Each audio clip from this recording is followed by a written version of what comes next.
statement to say that Ange Postecoglou was not happy in the post-match. Here he is. Can I ask your opinion of their first? No, because I know what everyone wants me to say, but all I'll say is that on any other day, on a fair and even playing ground, we would have won that game. Simple as that. And don't keep asking me about the decision. If you guys have no opinion about it, that's fine. I know what my opinion is, and as I said, if that was a different day and it was an even and fair playing ground, we would have won that game. I can't be prouder of the players, and I'm just angry and disappointed that it wasn't football that denied them getting the rewards today. We're at the situation we're in right now, to put on a performance like that, I take my hat off to the players. I thought they were outstanding, and I'm just really, really angry as I've ever been, I think, in my career, that they were denied the right rewards for a fantastic performance. And when you say you're angry that the Spurs were denied the result they deserved, just to clarify, is that the officiating was denied them the result? You can clarify. I know you just want me to say something, but I'm not going to. I think it's clear. Now, whether people agree with me or not, you think it wasn't handball or it was accidental or whatever, I'm just not interested in any of that discussion. What I'm saying is that on any given day, with a fair and even playing field and logical thought processes, we would have won that game. That's it. So you can make what you want of that. I mean, I don't know what else to say about it. Jules is still with us. Ale, I know you feel as strongly as Ange and Stevie do about this. Yeah, and look, I understand that the laws of the game can be utilized to explain this away, and saying that had it been Gordon that had committed the handball or used his hand and then been the one that scored the goal, then this doesn't count, okay? Well, the spirit of the game. The spirit of the game. If you just want to evaluate it by the spirit of the game, this is a game that outlaws the use of your arms unless you are a goalkeeper inside the 18-yard box, right? I mean, we can all agree on that. Had the ball not touched Joelinton in his hand, the ball would not have gone onto the path now of Newcastle as they go on the attack, and eventually one pass later to Gordon and then the goal. The attacking team has now benefited greatly by the use of the arm and the hand. Man, that has to be a handball. And honestly, I know we can find corners in the laws where we can hide and feel comfortable and use it as a safety blanket. I really think that if you watch this seems, feels, smells like a handball. And had it been given a handball, I don't think any of us would be sitting here and say, that definitely was not a handball. It feels wrong that a goal comes from that and that it was not given as a handball. What do you think, Shaka? Well, first of all, I don't think it was a handball. But to Ali's point, had it been given, I don't think anybody argues too much about it. But just, again, given how the law is written, given the context of it, let me put it this way. If that's a handball, let's assume that Newcastle are in possession in the Spurs box, that Joelinton tries to thread a ball through to Isaac or Gordon or whoever, and it hits Bergvall in exactly the same circumstance. His arms are by his side, he's making a genuine attempt at the ball, his arms aren't too far outside, it's right next to him, but it's in the box, and it hits his arm from 2 yards away. And in hitting his arm, the through ball does not get to Gordon or Isaac. Is that given as a penalty as a result? No, because I don't think anybody wants to see... We'll be here all day if we start that. Well, we'll be here all day if we start. I'll tell you what I'll do. So my whole point is, the law is written that if your arm's by your body, if you maintain the silhouette, it's not a handball. There was an adjustment made a few years ago in that you can't score directly from the handball. That was the compromise. If his hand's by his side, the ball hits his hand and it swings back. If my hand's by my side, I'm here. His hand is, Steve, but you're not going to argue about that. His hand's by his side. But here's the thing, right? We're talking about, we can spend all day sitting here coming up with scenarios where it should or shouldn't be. What if he's standing on the goal line? What if he stands on the goal line and hits him in the hand? It's a penalty, right? Just to counteract what your excuse was, if it hits Bergvall in the box, it's not a penalty. Well, are you telling me that if Joelinton's standing on his own goal line and his hand's by his side and it hits him in the hand, it's not a penalty? It's not. It's not. So it's not. So you're saying that's not a penalty kick? That's what I'm His saying. hand stops the ball going in the back of the net. That's If his not a foul. hand is right next to his body in his natural silhouette and it hits his hand from 2 yards away, it's not a penalty. Well, let's make it clear then. The rule is absolute and utter garbage. Right, And the rule needs to be changed. The same way that they did it with Tyrone Mings a couple of years ago, when somebody was in an offside position and Tyrone Mings didn't know he was there and he ended up scoring, and they changed the laws. They need to change the laws. And other than that, this just tells you how bad some of the referees are. Because if VAR can turn round and come up with the technicality that that's not a foul, because aren't we, Ali? technicality, There's it's not not a one foul. person on the planet, other than the referee and the stupid guy behind VAR, who thinks that's not a foul. It's not a technicality. That's Garbage. hold on. Garbage. Let me just be clear. I sat in the room when this was discussed about handball and changing of the wording of the law to address exactly this. And this is with referees from all four corners Why of the didn't you planet. speak up then? Because I don't think it's a handball. How can you not think that's a handball, Shaka? Jules, Come on. Jules, where do you stand on it? As soon as I saw that it was not given, I knew VAR would not overturn it. I think if it had been given, VAR would not have done anything, and they didn't do anything either when it was not given, purely by the letter of the law that Shaka just explained. Whether we agree or not, this is what's written, and he just followed that. He just followed the ball. He's so close to Joe Linton, his arm by his side.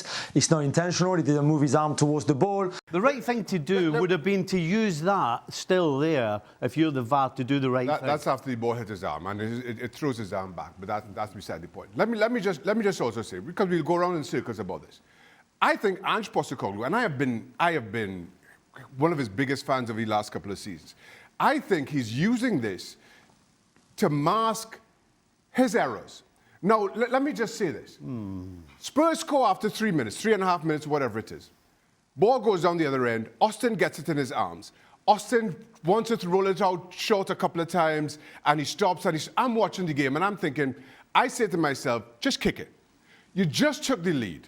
You're having a bad time. You're having a bad time. Spurs are having a bad time. Let's not disguise it.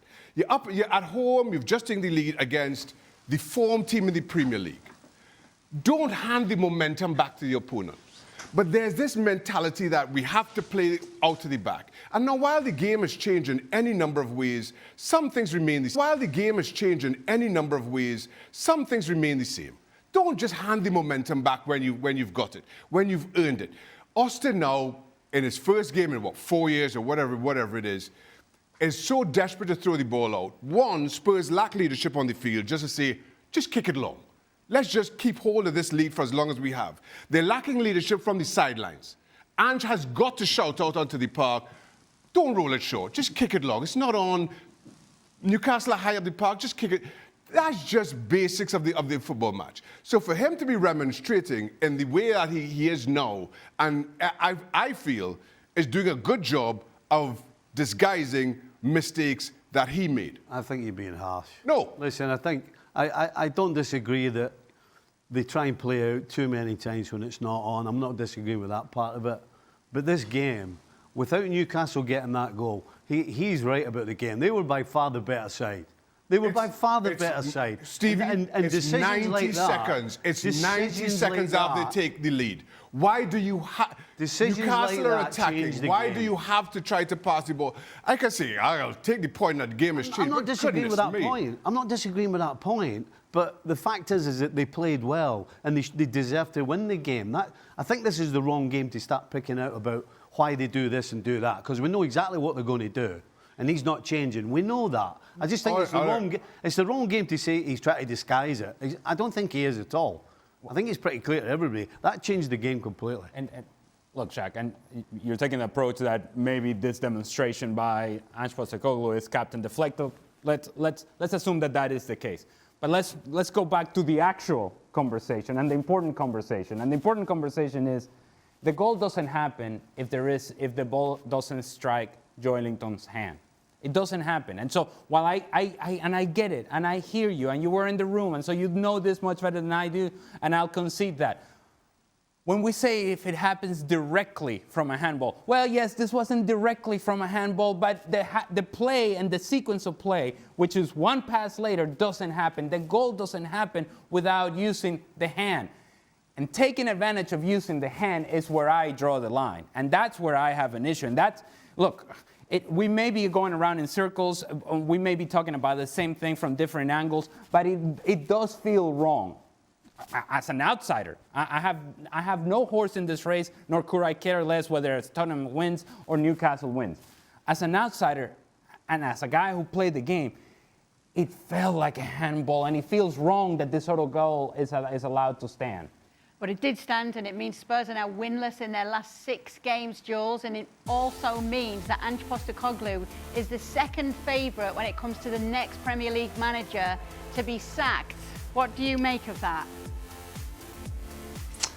I make of it that they won't sack him. I can tell you that for sure. They've got obviously 2 huge games to come in the League Cup semi-finals against Liverpool starting next week.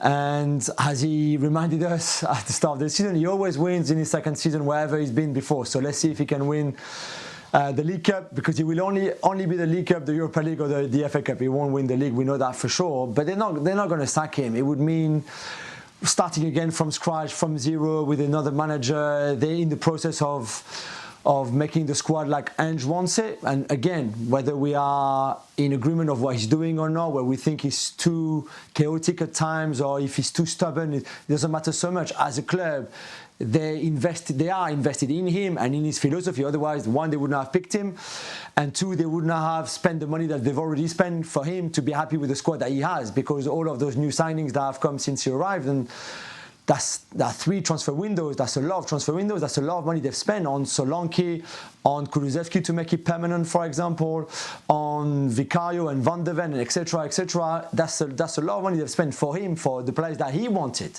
So now sacking him would not make any sense. So they're going to stick with him, and they're just hoping that they're going to win something, because at the end of the season, this is what we would be judging him on. And right now in the league, it's certainly not good enough, but at least he still have the 3 cups that the team is still in to try to make up for it. Would you go along with that thinking, Stevie?